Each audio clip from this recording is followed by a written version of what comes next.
नमस्ते, सदावत सले मातरम में जय हिंद। दोस्तों, आज के टॉप डिफेंस हेडलाइंस हैं। राफेल पर जासूसी कर रहा है चीन। भारतीय नौसेना के दूसरे एयरक्राफ्ट कैरियर में यूसीएवी और यूएवी तैनात किए जाएंगे। रूस और भारत ने निकाला अमेरिकी प्रतिबंधों का तोड़। 2 और S-400 का रास्ता होगा साफ। जनरल मनोज पांडे ने कहा कि भारत दुनिया भर में नई जगहों पर डिफेंस विंग स्थापित कर रहा है। अरुणाचल प्रदेश में सेना ने अपना पहला एविएशन ब्रिगेड स्थापित किया। बढ़ते पहले डिफेंस अपडेट की तरफ, जो कि डीआरडीओ के अपडेटेड अभ्यास टारगेट सिस्टम को लेकर आ रही है। हाल ही में बैंगलोर में आयोजित हुए एरोस्पेस और डिफेंस मैन्युफैक्चरिंग शो में Abhyas high speed expendable aerial target का अपडेटेड कॉन्फ़िगरेशन के साथ प्रदर्शन किया गया था। बता दें कि 2013 में अभ्यास को लॉन्च किया गया था, जिसमें कि ट्विन अंडरस्लंग बूस्टर शामिल थे, लेकिन अब नए कॉन्फ़िगरेशन में एक बेहतर रॉकेट मोटर और नए विंग स्पैन के साथ सिंगल अंडरस्लंग बूस्टर की सुविधा है। शुरुआत में दोस्तों अभ्यास में 800 kgf वाले 2 बूस्टर लगाए गए थे, लेकिन अब इसमें 400 kgf का एक सिंगल बूस्टर लगाया गया है। एडीए की तरफ से ये कहा गया है कि अभ्यास का जो कॉन्फ़िगरेशन है वो इसे एक बड़ी हुई यानी कि ग्रेटर एफिशिएंसी प्रदान करता है अपने पहले वाले वेरिएंट की तुलना में, जिसमें कि इसका थ्रस्ट, इंड्योरेंस टाइम और कंट्रोल यानी कि नियंत्रण के मामले में इसे और अधिक दक्षता प्रदान करता है। एडीए ने यह भी दावा किया है कि नए कॉन्फ़िगरेशन में 75 किलोग्राम वाले अभ्यास ने 30 मिनट की इंड्योरेंस टाइम है, 2G का टर्निंग रेडियस है। इसके अलावा इसकी स्पीड मैक 0.5 और इसे programmed weapon release, altitude hold और होल्ड फंक्शंस के साथ कॉन्फ़िगर किया गया है। बढ़ते नेक्स्ट अपडेट की तरफ, रक्षा मंत्री राजनाथ सिंह ने कहा कि भारत सरकार ने रक्षा पूंजी अधिग्रहण बजट का 75% स्थानीय कंपनियों यानी कि लोकल कंपनियों से खरीद के लिए आरक्षित किया है, और ये जो राशि है वो करीबन 1 लाख करोड़ रुपए तक बैठती है। साथ ही उन्होंने कहा कि ये कदम घरेलू उद्योगों के लिए पर्याप्त मांग सुनिश्चित करने के लिए है। यानी रक्षा मंत्री राजनाथ सिंह ने आगे बताया कि भारत सरकार पहली ऐसी सरकार है जिसने हथियारों के आयात को खुद से रोका है, और भारत सरकार ने 5 सकारात्मक स्वदेशीकरण की लिस्ट भी जारी की, जिसके तहत 509 उपकरणों की पहचान की गई, जिनका विनिर्माण अब भारत में होगा। और ये कदम हमारे MSMEs को मजबूत करेंगे और आत्मनिर्भर बनाएंगे। चलिए बढ़ते नेक्स्ट अपडेट की तरफ। दोस्तों, आखिरकार भारत और रशिया ने अमेरिकी प्रतिबंधों का एक महत्वपूर्ण तोड़ निकाला है, क्योंकि आप सब जानते हैं कि भारत के 2 S-400 सिस्टम्स जो रशिया से आने हैं उनकी डिलीवरी रुकी हुई है। लेकिन अब दोनों ने एक ऐसा रास्ता निकाला है जो कि खुद अमेरिका को भी सत्ते में डाल रहा है। इससे पहले आपको पता होगा कि भारत ने रशिया से डिस्काउंट रेट पर क्रूड ऑयल खरीदना शुरू किया, जिसमें कि भारत ने पेमेंट रुपये में की थी, और रूस यूक्रेन युद्ध के बाद से भारत और रूस रुपया और रूबल में ट्रेड कर रहे हैं। लेकिन रशिया ने रूस और रूबल में ट्रेड करने के लिए मना भी कर दिया।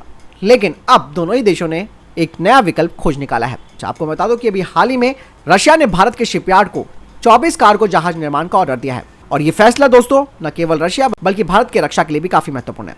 दरअसल S-400 की डिलीवरी में लगातार देरी हो रही थी, और 2 बैटरीज की डिलीवरी अभी रुकी हुई है।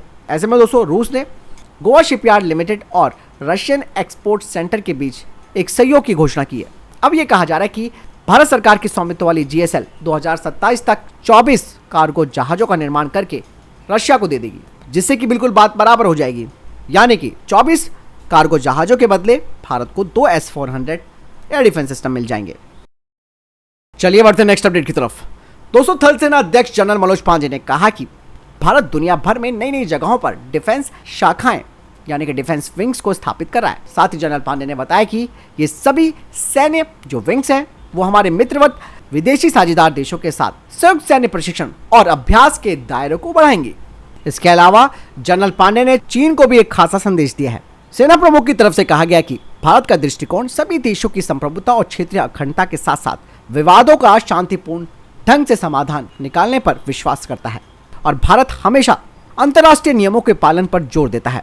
चाणक्य डिफेंस डायलॉग के दौरान जनरल पांडे ने कहा कि वर्तमान में कई देशों में जंग चल रही है, और इस तरीके के उतार चढ़ाव के बीच भारत का एक बेहतर स्थान है। बढ़ते नेक्स्ट अपडेट की तरफ। दोस्तों, भारतीय सेना के प्रचंड अटैक हेलीकॉप्टरों की आधिकारिक तैनातगी नॉर्थ ईस्ट सेक्टर में जल्द हो जाएगी। चाइना की हरकतों को देखते हुए भारतीय सेना ने अपने पहले एविएशन ब्रिगेड को स्थापित किया है। फिलहाल भारतीय सेना के पास 3 प्रचंड हेलीकॉप्टर हैं, जिनकी लगातार टेस्टिंग की जा रही है इस क्षेत्र में। बता दें कि इन हेलीकॉप्टरों को ऑपरेट करने, मेंटेनेंस के लिए सभी तरीके के जो लॉजिस्टिक सपोर्ट्स हैं वो तैयार किए जा चुके हैं।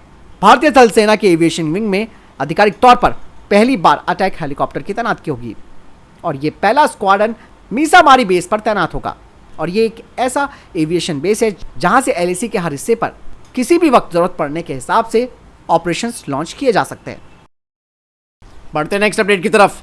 दोस्तों, भारतीय नौसेना के प्रमुख ने कहा कि जो दूसरा IAC-2 यानी कि दूसरा विमान वाहक पोत होगा उसमें डेडिकेटेड ग्राउंड कंट्रोल स्टेशन होगा जो कि अनमैन्ड कॉम्बैट एरियर व्हीकल्स और हेल यूएस को ऑपरेट करेगा। भारतीय नौसेना के अध्ययन के मुताबिक यूकैफ और हेल यूएवीज को एयरक्राफ्ट कैरियर से ऑपरेट करने से जो पर फ्लाइट आवर्स हैं उसमें भी कमी आएगी, खास करके जब हम रिकॉनेंस और सर्विलांस मिशंस की बात करते हैं तो। और ये यूकैफ्स और हेल यूएवीज हेलीकॉप्टरों की तुलना में इनका जो इंड्योरेंस टाइम है वो भी काफी ज्यादा होगा और मैन्ड एयरक्राफ्ट की तुलना में इनमें एयर क्रू सेफ्टी भी होगी। चलिए बढ़ते नेक्स्ट अपडेट की तरफ। दोस्तों, भारत अब फ्रांस के साथ ही मिलकर नए जेट इंजन को तैयार करेगा और इस बारे में कोई दो राय नहीं है। बाकायदा साफ्रान और DRDO इस साल दिसंबर तक इंजन कंपोनेंट्स के लिए जो फ्रेमवर्क है उसे पूरा कर लेंगे और ये नया इंजन 110 किलोन्यूटन थ्रस्ट क्लास का इंजन होगा। कहा जा रहा है कि इंजन डेवलपमेंट के लिए जो कॉन्ट्रैक्ट है वो 2024 में साइन किया जाएगा और इंजन के पहले बैच का जो इन फ्लाइट डेवलपमेंटल ट्रायल है वो 2029 में होगा। सैफ्रन की तरफ से ये भी आश्वासन दिया गया है कि AMCA Mark II के इंजन के लिए जो सभी कंपोनेंट्स होंगे वो स्थानीय स्तर पर भारत में बनाए जाएंगे और दोनों ही देश इस इंजन के जॉइंट इंटेलेक्चुअल प्रॉपर्टी राइट्स भी शेयर करेंगे। बढ़ते नेक्स्ट अपडेट की तरफ। कहा जा रहा है कि चाइना राफेल फाइटर जेट की जासूसी कर रहा है। हाल ही में दोस्तों फ्रांस में पार्लियामेंट्री इंटेलिजेंस डेलीगेशन ने एक वार्षिक रिपोर्ट पेश की है जिसमें कहा गया है कि राफेल एयरक्राफ्ट के 10 फ्रांसीसी पायलट्स को चाइना ने अप्रोच किया था और लगातार वो कुछ सालों से उनसे संपर्क बनाने की कोशिश कर रहा है क्योंकि ये जो पायलट्स हैं उन्हें मास्टरी प्राप्त है टेक ऑफ बाय कैटapult और लैंडिंग में। यही नहीं दोस्तों, फ्रांस की पार्लियामेंट्री इंटेलिजेंस डेलीगेशन ने यह भी कहा है कि वर्तमान में ऐसा कोई कानून नहीं है जो कि सैनिकों और कंपनी को रोक सके फॉरेन कंट्री में जाने के लिए। ऐसे में यह भी कहा जा रहा है कि इस तरीके से राफेल फाइटर जेट की जो जानकारी है वो चाइना तक भी पहुंच सकती है। बात साफ हो जाती है। चाइना ने हाल ही के वर्षों में दोस्तों कई देशों के पायलट्स को अप्रोच किया क्योंकि चाइना के पास इस वक्त एयरक्राफ्ट कैरियर से लैंडिंग और टेक ऑफ करने की जो ट्रेनिंग देने वाले मजे हुए पायलट्स हैं।